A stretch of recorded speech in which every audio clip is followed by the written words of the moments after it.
Hi, welcome to Kitchen Chats. I am your host, Aimee Kandrac, and today I'm doing a season 1 recap. And I decided to invite my best friend, Cara Gutzmer, because she has joined me for more kitchen moments in my life than really anybody else, and for a couple of years now. So, Cara, thanks for joining me today as I recap a really fun, exciting time for me personally doing Kitchen Chats, and an opportunity that I've had to share a lot of vulnerable moments with other people.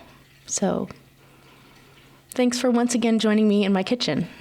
Absolutely. Thanks for the invitation. Of course. So I love to always ask everyone when they join me in the kitchen for a kitchen chat if they have a kitchen moment that they would like to share. And I wonder if you have one. Well, I have many. And when I was thinking about this, I was thinking about the collaborative moments that I've had in kitchens.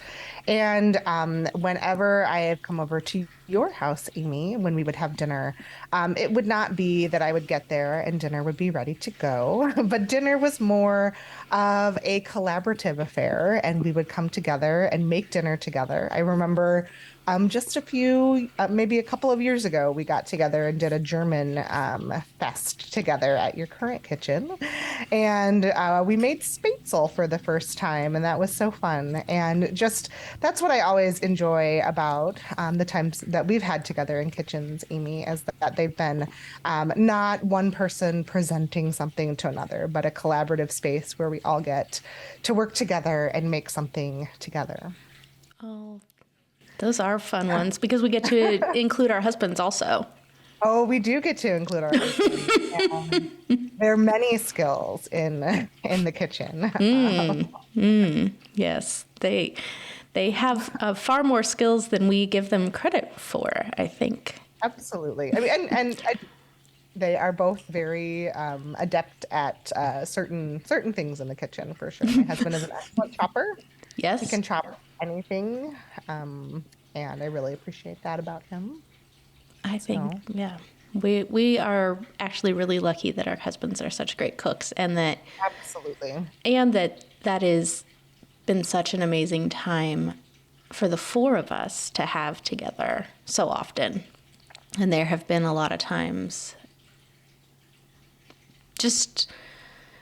going back 25 years that we've had. And we were babies. We were babies. Yes, that is correct. Well, and I'm glad you mentioned that, because all of those times, not all of those times, because when we were living in the same city, we got to do this pretty regularly, but we could bring whatever was going on to that conversation and to the kitchen and kind of work through it together. And have the opportunity not only for just the two of us to share, but to have kind of it was our family, the four of us to share whatever was going on. And even back in the days in college when we were together and we would all cook together in teeny tiny kitchen apartments, lots of people together doing all of the things in the kitchen. Absolutely. And so that also made me think of other collaborative times when friends and I have gotten together to cook for someone who was having a baby, or cook for someone who was in crisis. And we would get together and make several meals for someone, not just lasagna.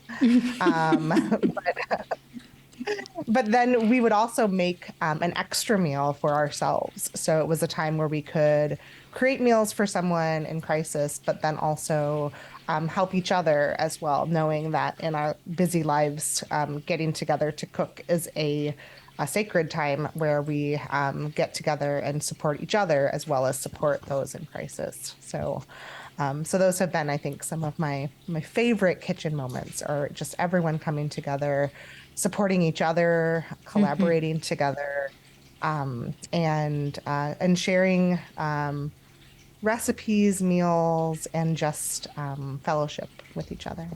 Oh, that is really special.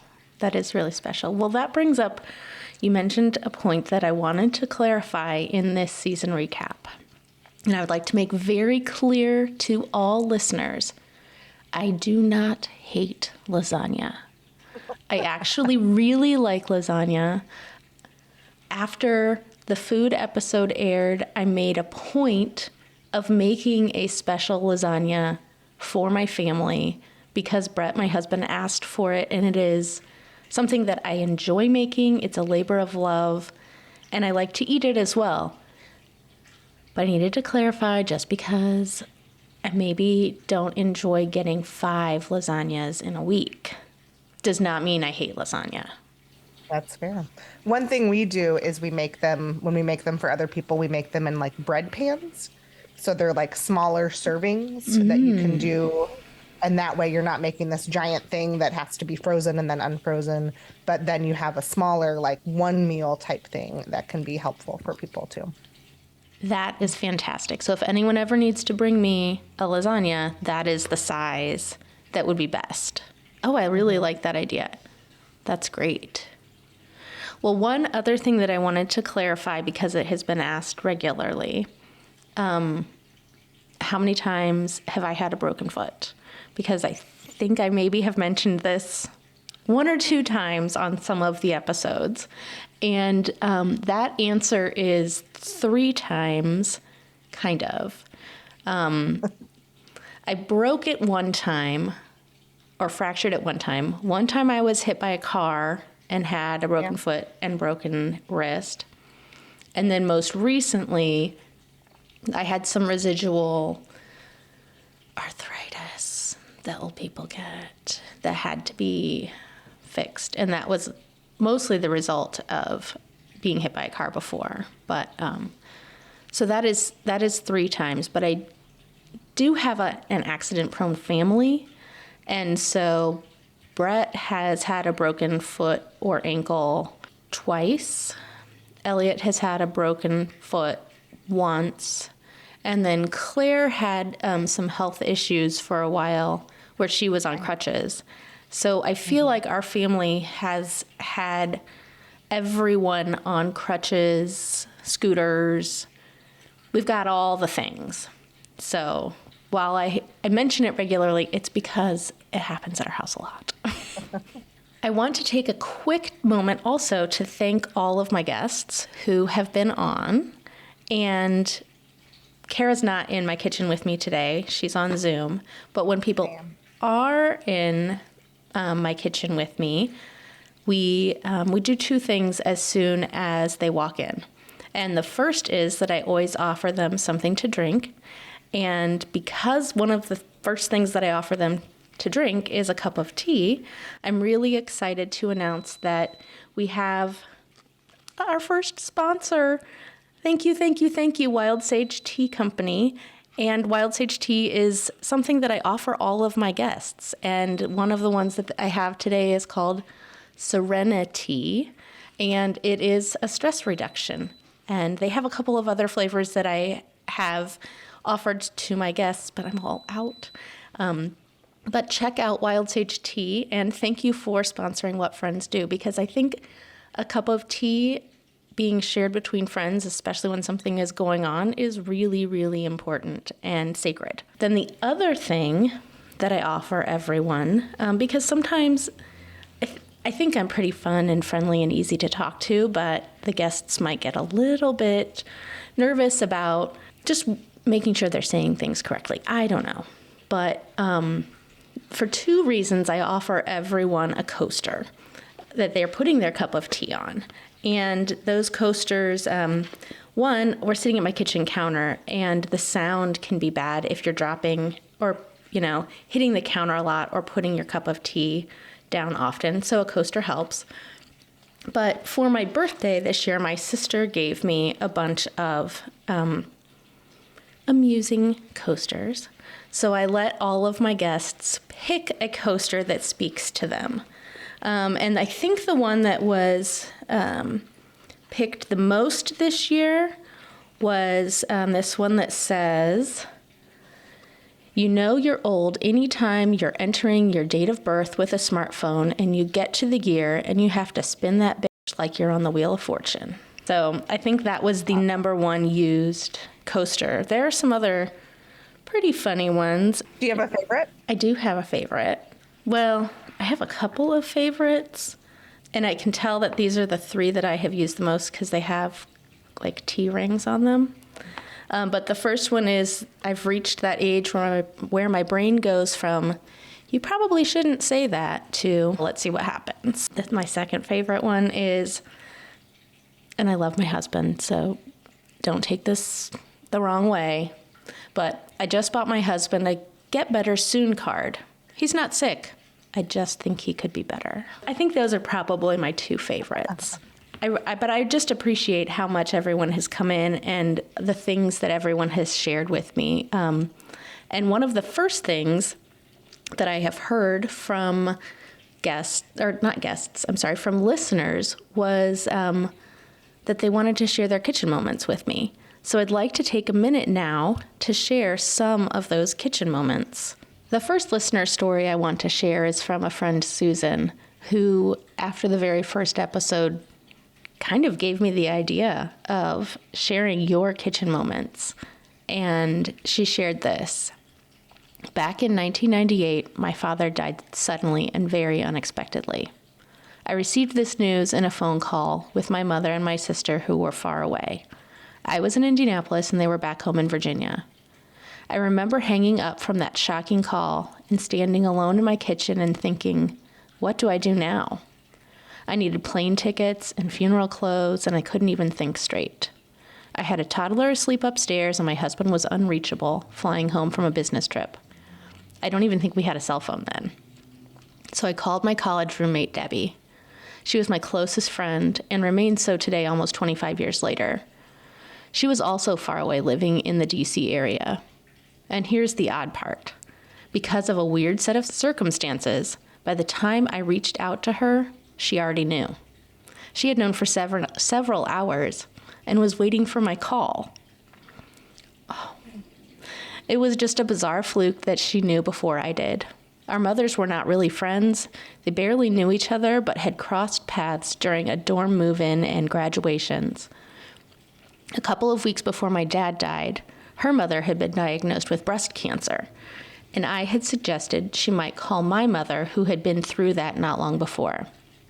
We didn't really think she would take us up on that offer, but as my mother had walked back into the house after coming home from the hospital that morning, the phone was ringing, and it was Debbie's mother.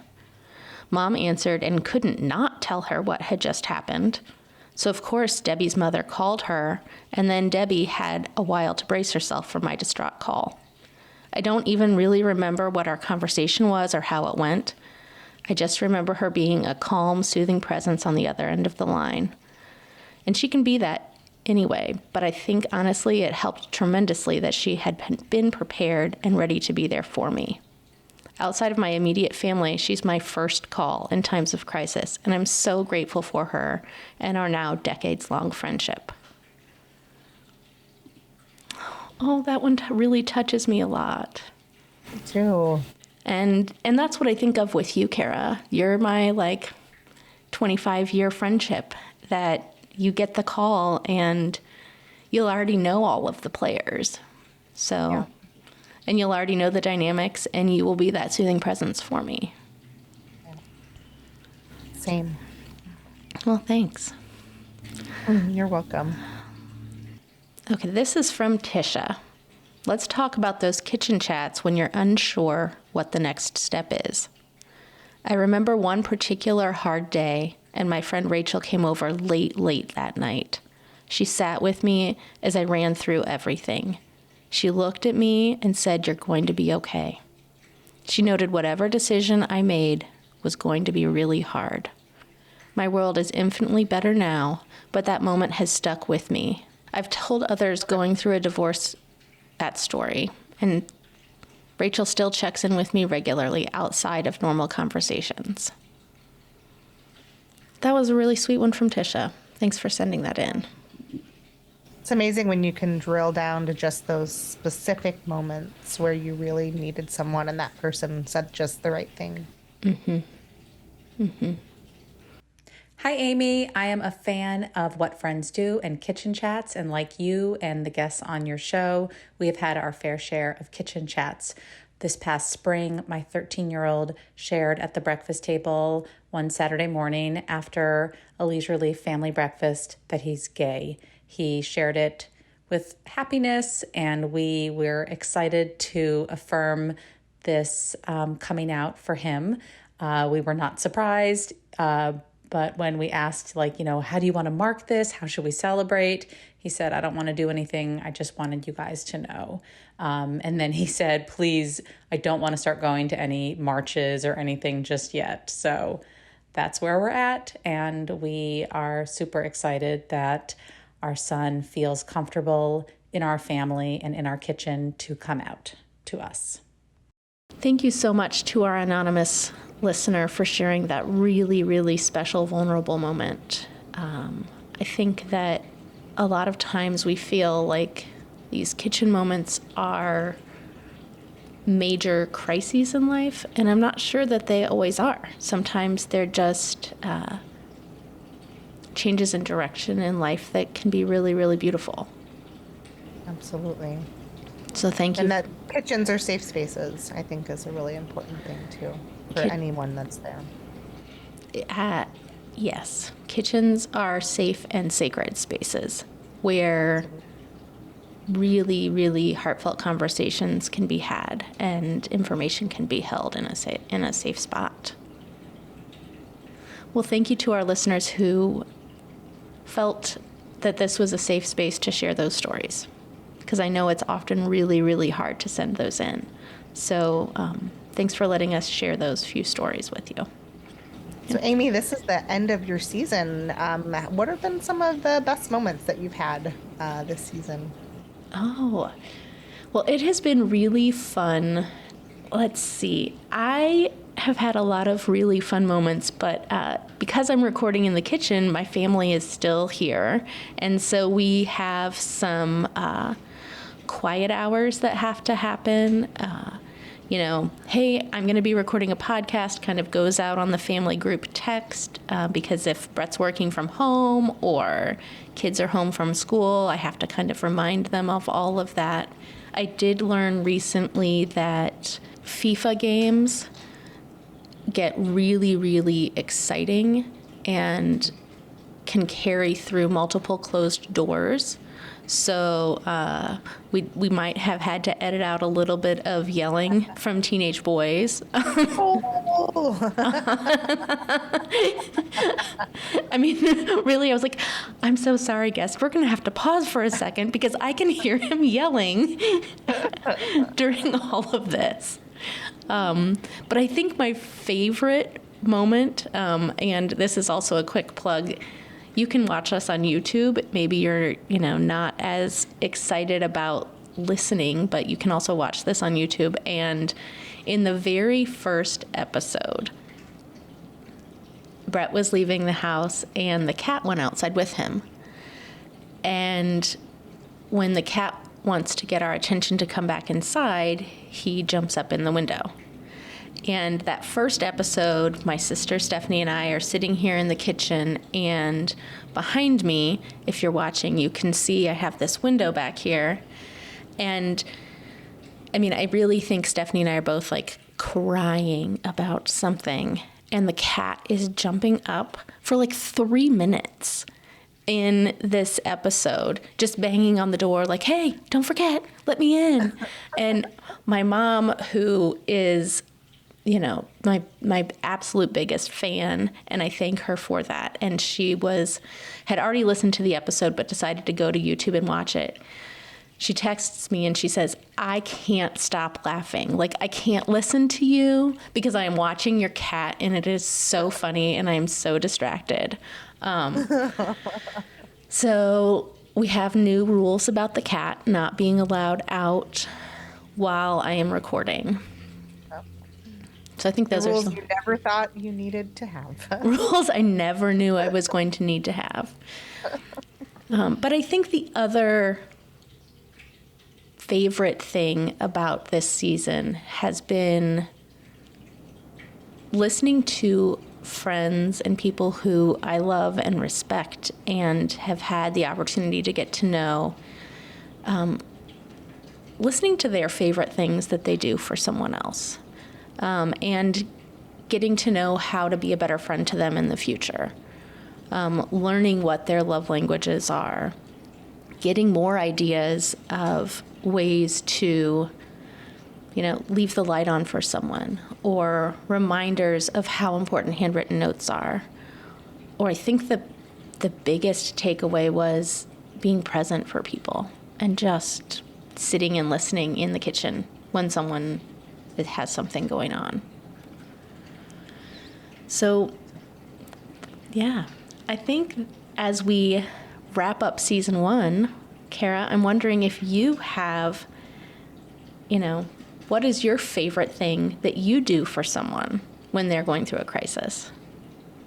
Well, I think there are 2 things, if that's okay, for Of me course. to talk about. The first thing is, and this is something that a good friend did for me a few times, and that just really impacted me, in just moments of frustration or crisis, that just sending like a $5-10 coffee gift card and saying, hey, I'm thinking about you, is something very quick and easy that you can do, but had meant a lot to me in the times that that's happened to me. Or, if someone's in the hospital and they're visiting their parents in the hospital, looking up a cafe or somewhere near there that they can go to, and just a quick gift card. It's something that you can send from far away for wherever someone is, and just saying, hey, I'm thinking about you.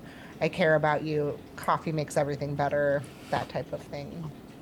And then if they're close, just kind of dropping something off on their door, a little basket, bottle of wine, something that just says, hey, I know times are tough, but I'm thinking about you. I don't need to come in. We don't need to have a conversation even, but here's something that just lets you know that I'm there and I care about you.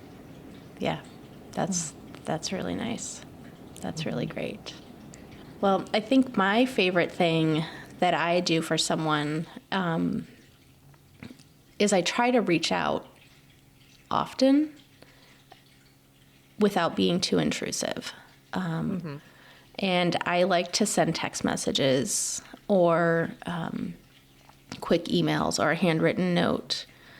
And I try to do it more than once. I try to actually do it almost every time I'm thinking about them. If I know someone's going through crisis, for me, they tend to be on my mind a lot. And I like to let them know, hey, I'm just thinking about you. I don't need a response. I don't need anything back, but you're on my mind and you're in my heart. And along with that, if I know that it is, I'm a dates person. I live by my calendar. I'm not always prompt with things, but I really try to live by my calendar. And so I like to write dates down in my calendar for the future, so that if I know a friend's parent passed away, or it's right around a time that they were diagnosed with something, or there's something else as a big milestone that has happened in their life, I try to write that down on my calendar for the next year to say, oh, hey, I know that this is right around the anniversary of X, and I'm thinking about you. Or if I see them post something on social media as a time hop, like I can't believe it's been 5 years since whatever, then I try to really reach out and say, oh my gosh, I can't believe that either, and some special story or some special connection. So I think that's my favorite thing to do for someone. You're really good at checking it and just, hey, I'm thinking about you, or, I know that our lives get very crazy, but it's really great to just hear from you from time to time and know that you're thinking about me. So I appreciate that. Oh, thanks. And then, Cara, I'm wondering and maybe you've already said it, but what's the best thing anyone's ever done for you? Well, in thinking about that, I'm going to think about a time a few years ago, my husband broke his leg pretty spectacularly. I do recall. And he was in the hospital for 8 days. And there was a day where he had just had a really big surgery, and I was planning on staying with him and then picking up kids and then going home and checking in on him the next day. And he said to me in the hospital, as I was leaving, he's like, I really want you to come back. I really need you right now. And I had two kids that were 7 and 5 at the time. And so it was going to be really hard for me to figure all that out. My family lives far, not close, and so they were not available at that time. And so I was scrambling trying to figure out childcare. And Aimee, I called you and I said, and you lived 2 hours away. And I said, can you help me figure this out? And you had called a couple of people that had offered, and you had helped me figure that out. And again, childcare is not something that we always think about as like a big thing for people. But at that point, that was what I needed to figure out at that moment in order to be with my husband, who was really struggling at that moment. And so just having someone kind of help me figure out what I needed to do in order to be there for the people that I cared about was a great gift, and something, again, I didn't think I needed, but in that moment, I really needed that. So.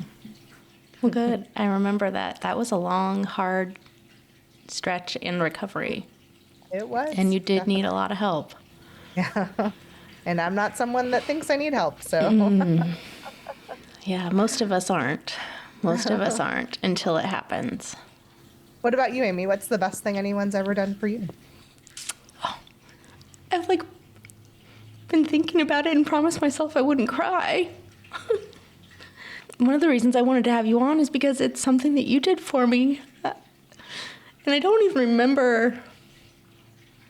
remember asking you for it specifically, but I know I asked you for it, and it was around the time when my dad died. And so it was one of those times when I don't know if I had already come back from college or I was in a panic leaving my college apartment. And in college, my kitchen was not as clean as I like to leave it now. It was really kind of disgusting. Thinking back, it was so gross. And I know that I had the entire sink overflowing with really disgusting dishes that I had not touched in a long time.